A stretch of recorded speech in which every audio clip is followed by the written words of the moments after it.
अमित शाह अब 60 साल के हो चुके हैं।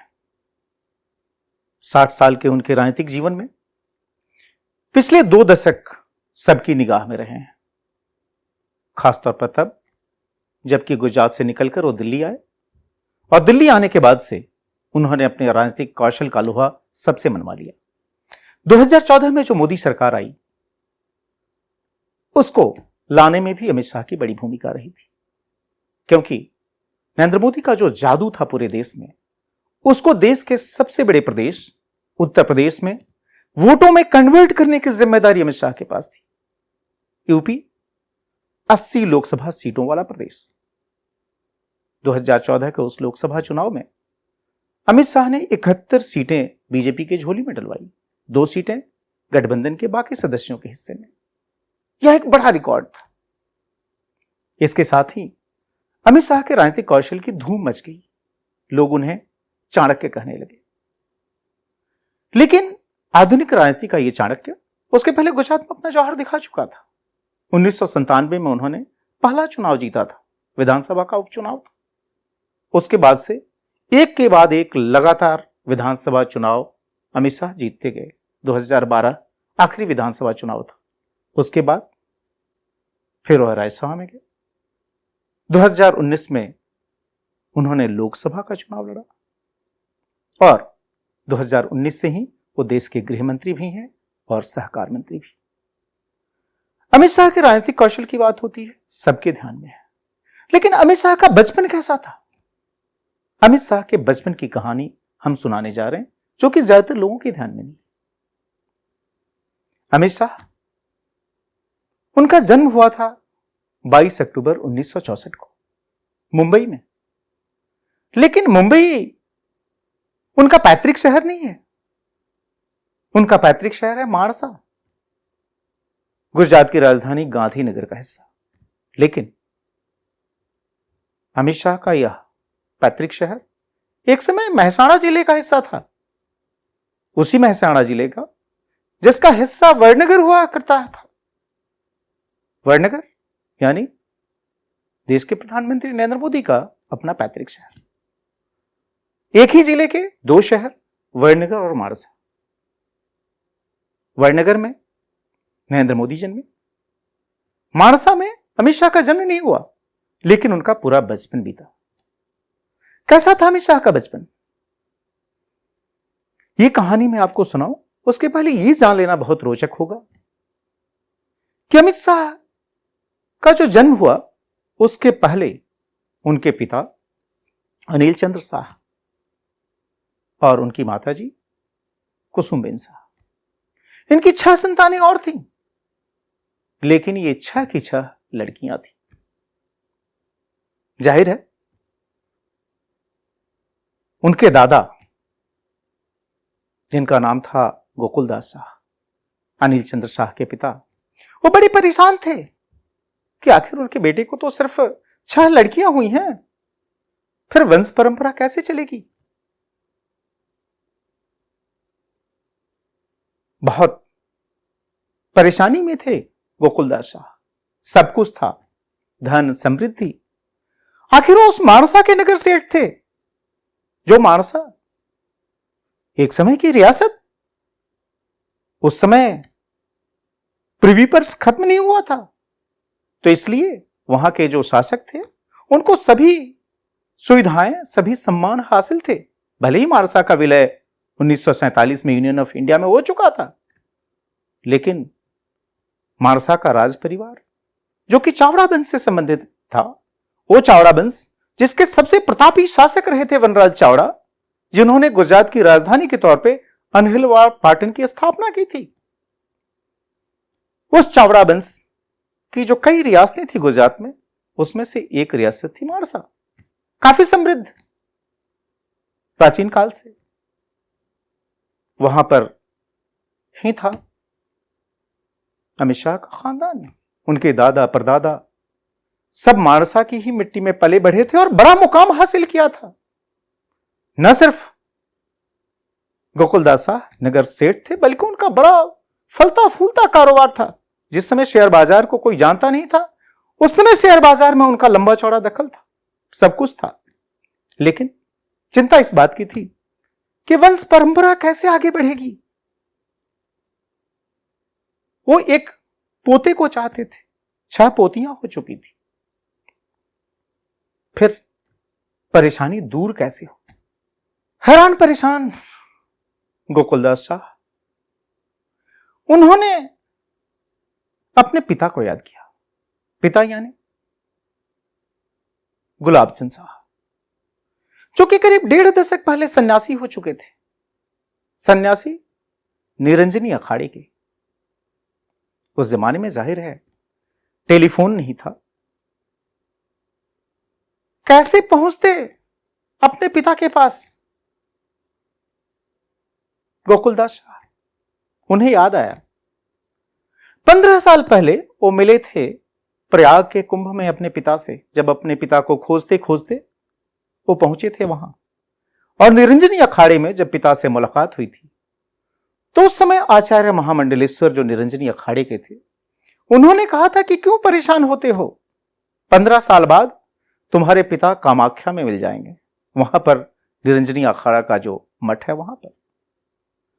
गोकुलदास शाह को यह बात ध्यान में थी, तो ऐसे में वो सीधे कामाख्या पहुंचे। और जो आचार्य महामंडलेश्वर थे निरंजनी अखाड़ा के, उनकी बात सही थी। उनके पिता जो कि साधु बन चुके थे वहीं पर मौजूद थे। गोकुलदास शाह ने अपनी पीड़ा व्यथा अपने पिता के सामने बयान की।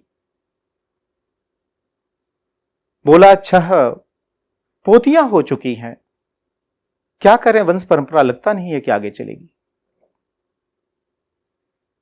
पिता ने गोकुलदास शाह की यह व्यथा देखी, उनको आशीर्वाद दिया, चिंता मत करो, जो संतान अब होगी वह पुत्र होगा। पिता की बात जो कि साधु हो चुके थे वो सच निकली। कुसुमबेन को जो अगली संतान हुई, वह संतान पुत्र रत्न के तौर पर। लेकिन आज का जो नाम है अमित शाह, यह नाम जन्म के तुरंत बाद नहीं दिया गया। यह नाम पड़ा 7 साल 1 दिन का हो जाने के बाद। क्यों भला ऐसा? क्योंकि किसी ज्योतिषी ने यह कहा था कि 7 साल तक नामकरण नहीं होना चाहिए। 7 साल तक वो बच्चा घर का भोजन भी नहीं कर सकता था। ऐसे में जो सबसे बड़ी संतान थी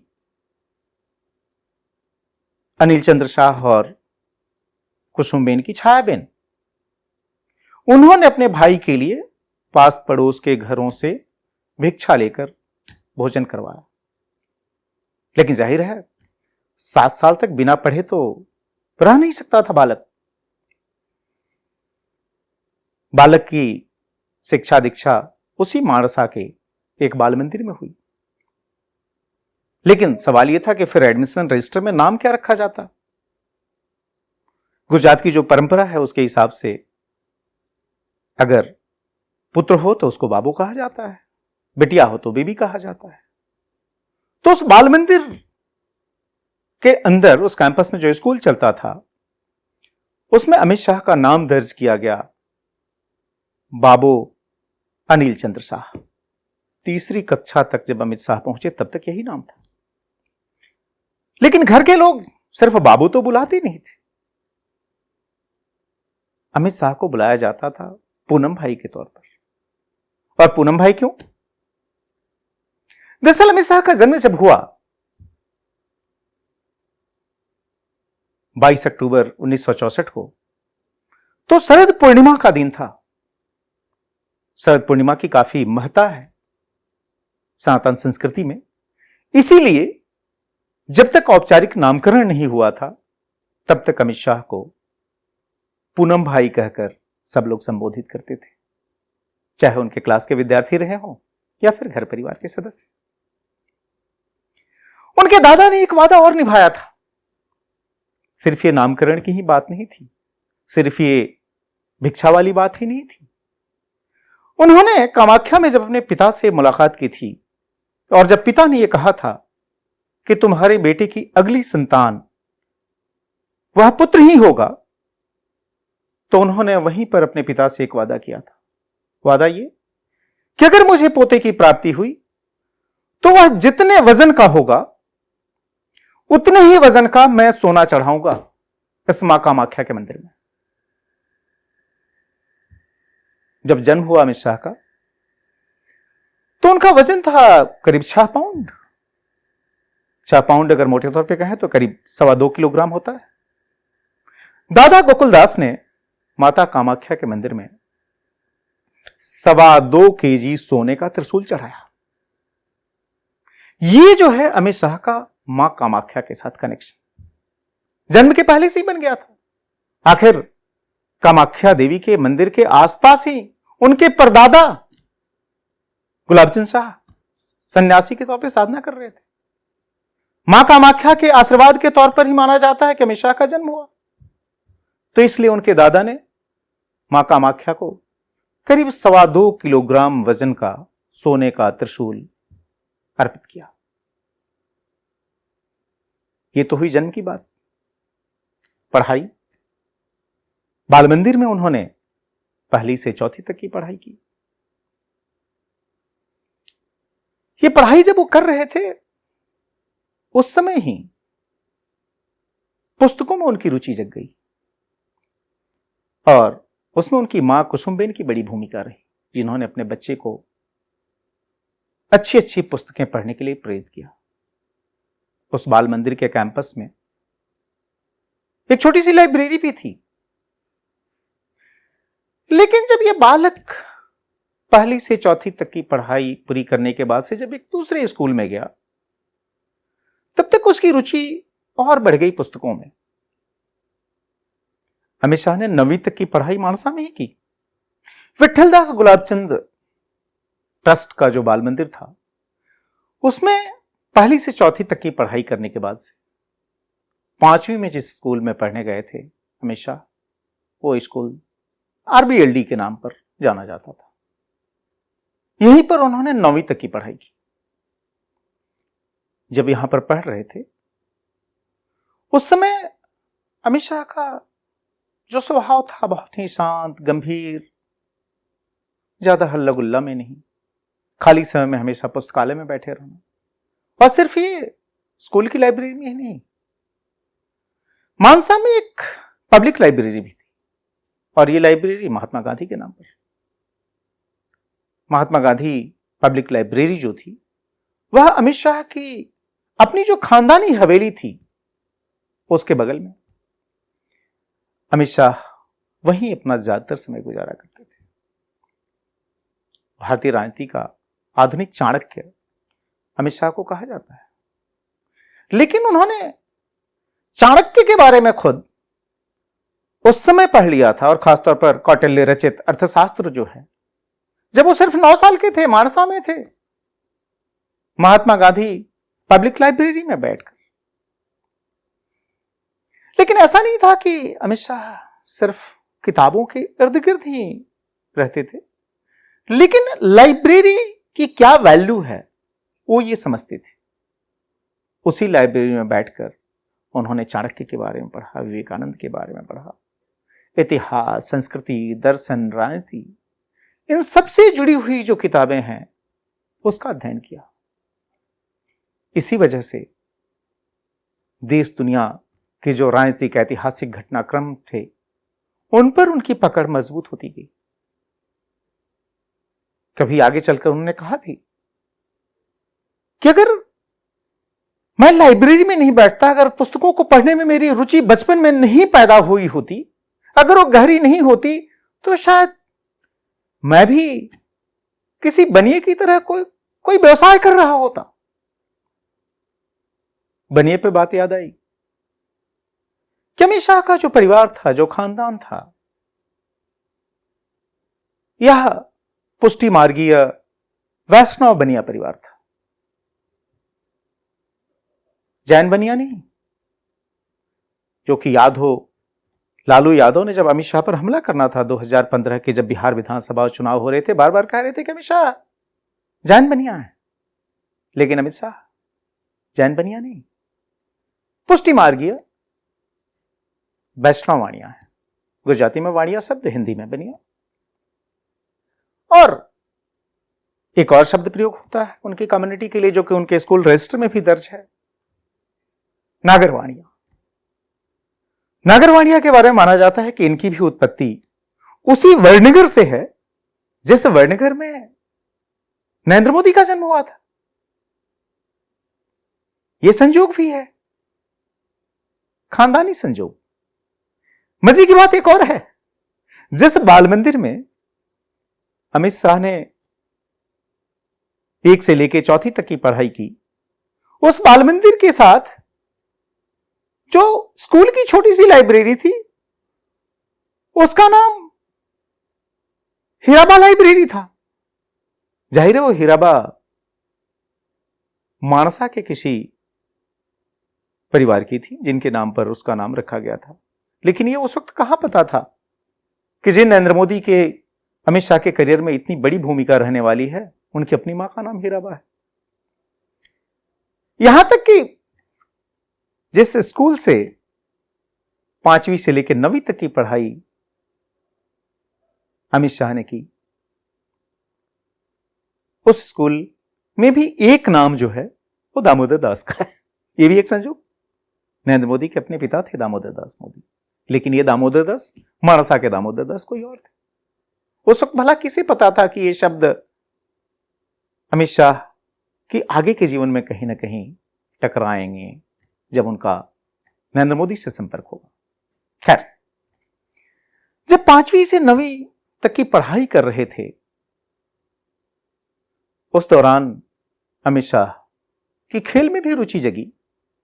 क्रिकेट नया नया जोर लगा रहा था। अपनी हवेली, जो कि खानदानी हवेली थी, उसके कैंपस में क्रिकेट खेला करते थे अमित शाह। और उनका परिवार, खानदान कितना समृद्ध था, इसकी कई निशानियां थी। उस जमाने में गिने चुने परिवारों के पास हवेली थी और लंबी चौड़ी हवेली। उस जमाने में पानी के संग्रह के लिए टंकी हुआ करती थी जो कि गिने चुने घरों में होती थी। ऐसे परिवार में आरंभिक जीवन बीता था अमित शाह का। जहां तक खेल का सवाल है, क्रिकेट तो वो अपनी हवेली के कैंपस में भी खेल लेते थे, कंचे भी खेला करते थे, गिल्ली डंडा भी उसमें छात्रों के प्रिय खेल होते थे। हम सभी लोगों को ध्यान है, नरेंद्र मोदी अपने बचपन में एनसीसी कैडेट थे, लेकिन बहुत कम लोगों को पता है कि अमित शाह भी अपने बचपन में एनसीसी के कैडेट थे।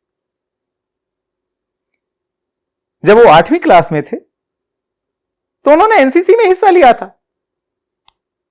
उसमें एनसीसी का एक कैंप अहमदाबाद के नजदीक धोलका में लगा था।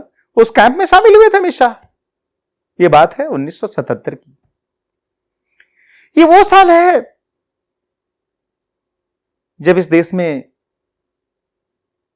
इमरजेंसी खत्म हुई और जनता पार्टी ने इंदिरा गांधी की कांग्रेस को अपदस्थ किया, सत्ता में आई। उस साल यानी 1977 का वो जो साल था, वो अमित शाह के लिहाज से भी बड़ा महत्वपूर्ण था। मानसा में संघ की शाखाएं लगती थी, जनसंघ का भी जोर बढ़ना शुरू हो गया था। उस समय भारतीय जनता पार्टी की स्थापना नहीं हुई थी। भारतीय जनता पार्टी तो 1980 में बनी, लेकिन जनसंघ ने अपने पांव पसार लिए थे। जहां तक अमित शाह का सवाल था, संघ से परिचय हो चुका था, जनसंघ को भी जानने समझने लगे थे। लेकिन 1977 के उस चुनाव में उन्होंने एक और बड़ी महत्वपूर्ण भूमिका निभाई छात्र जीवन में रहते हुए। वो भूमिका क्या थी? वो भूमिका थी उस समय जो जनता मोर्चा बना था विपक्ष का, उसी जनता टिकट पर मणिबेन पटेल मेहसाणा से चुनाव लड़ रही थी। मणिबेन पटेल यानी लौह पुरुष सरदार पटेल की अपनी एकमात्र पुत्री। बेटे तो थे, लेकिन बेटी सिर्फ मणिबेन थी। मणिबेन के उस चुनाव में मानसा और आसपास के इलाकों में कैंपेन में अमित शाह महत्वपूर्ण भूमिका निभा रहे थे, उनके कैंपेन मैनेजर थे। छात्र जीवन में लोकसभा के चुनाव में, वो भी मणिबेन जैसी मशहूर शख्सियत के चुनाव में, अमित शाह का यह शुरुआती कंट्रीब्यूशन था। उस समय किसी को अंदाजा नहीं था कि कक्षा 8 में पढ़ने वाला छात्र आगे चलकर भारतीय राजनीति में इतनी बड़ी भूमिका निभाने वाला है। लेकिन शायद सिर्फ ये एक शुरुआत थी। क्या अमित शाह नाटक भी खेलते थे? उनके पुराने संगी साथी बताते हैं कि जब कक्षा 8 में थे और उनके स्कूल का रजत जयंती समारोह था, तो उस साल उन्होंने एक नाटक में भी हिस्सा लिया था। यह नाटक था और उसमें जो किरदार था अमित शाह का, उस पिता का किरदार था जिसकी 7 संतानें थी। ये बात अलग था कि अमित शाह खुद अपने पिता की 7वीं संतान थे और कुल 7 भाई बहन थे अमित शाह, जिसमें कि उनके ऊपर 6 बहनें थी। 6 बहनों के बाद खुद अमित शाह का जन्म हुआ था।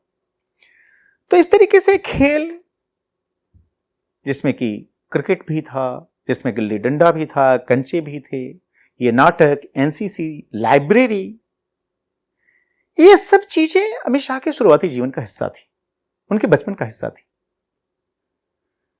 लेकिन अब एक और पक्ष था अमित शाह का, वह पक्ष था धार्मिक पक्ष।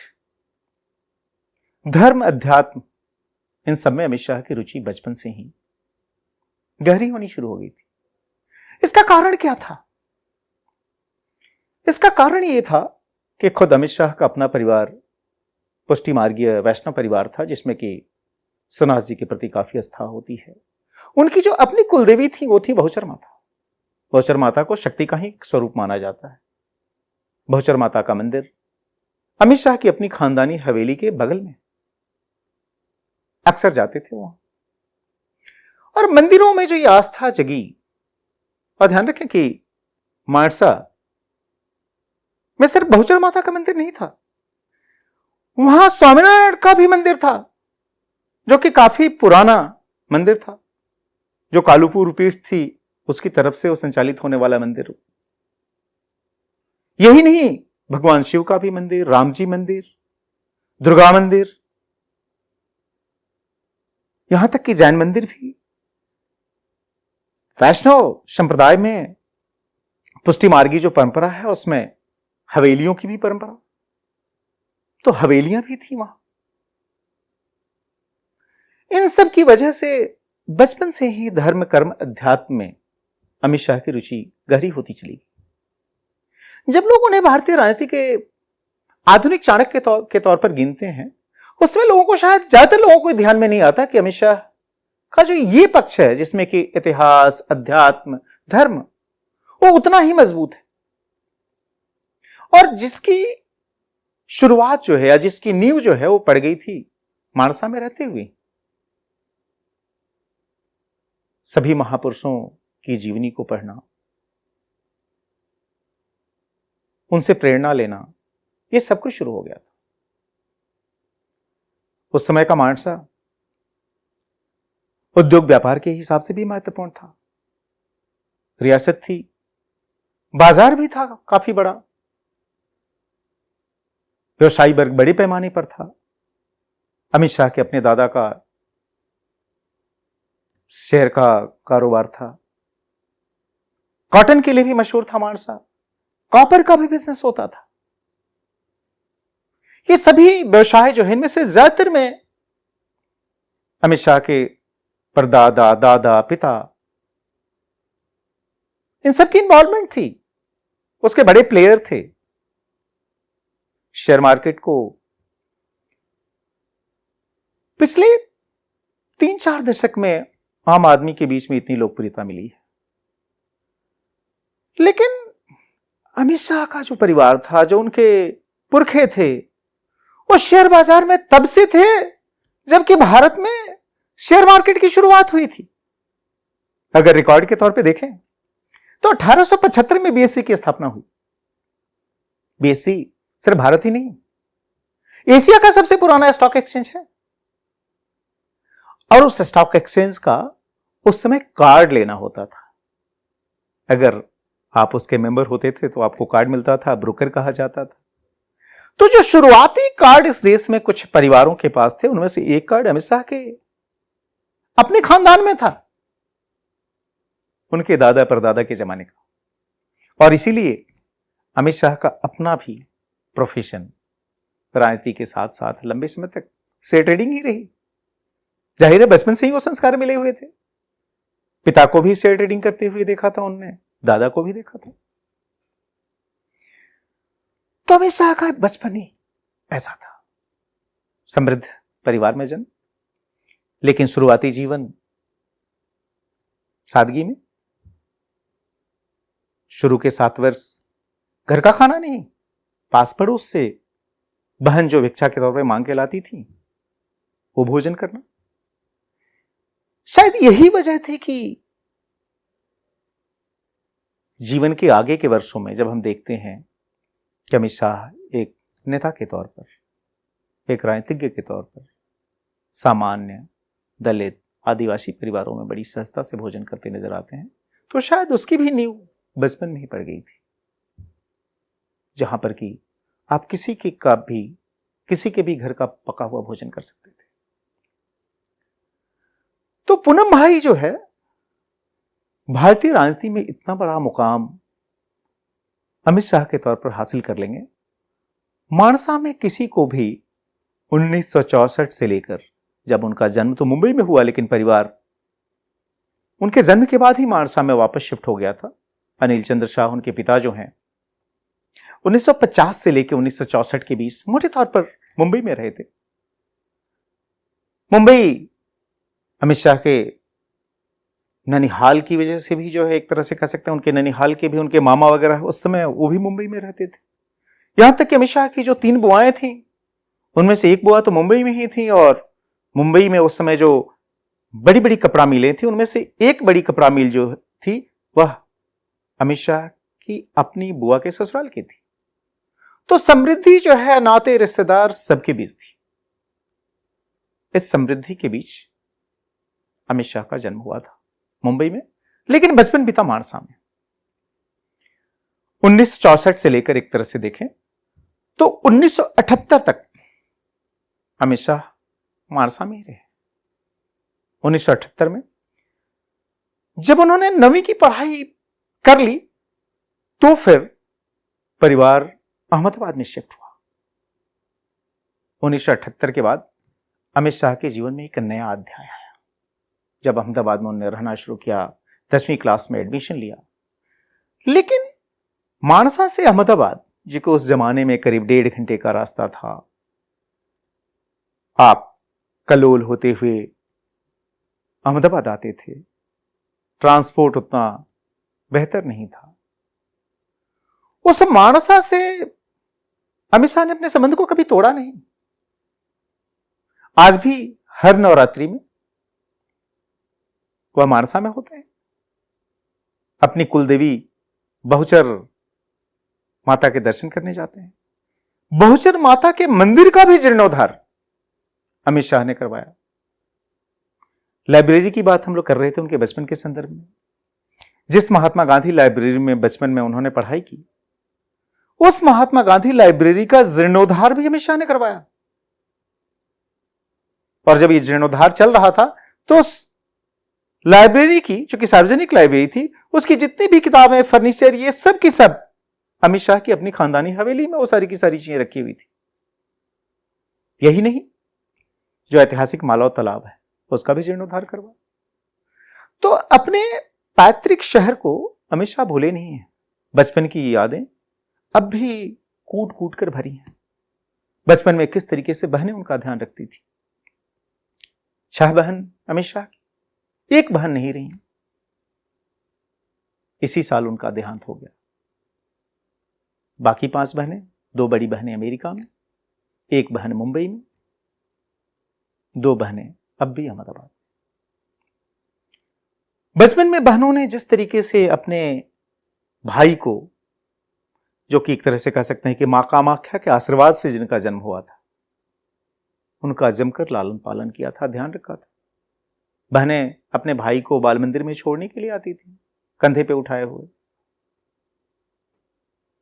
इस तरीके से काफी लाड़ प्यार में अमित शाह का बचपन बीता। बचपन की ये कहानी बहुत कम लोगों के ध्यान में आती है, लेकिन बचपन की कहानी जानना इसलिए महत्वपूर्ण है क्योंकि इससे ये पता चलता है कि बचपन में आपको संस्कार कैसे हासिल हुए, या कोई व्यक्ति आगे जाकर सार्वजनिक जीवन में अगर उसने बड़ा मुकाम हासिल कर लिया तो उसकी शुरुआत कैसे हुई थी। तो ये था अमित शाह का बचपन कहानी के इस अंक, इस एपिसोड में। जल्दी ही अमित शाह के जीवन की, बचपन के बाद के फेज की कहानी भी सुनाएंगे आपको। तब तक के लिए धन्यवाद।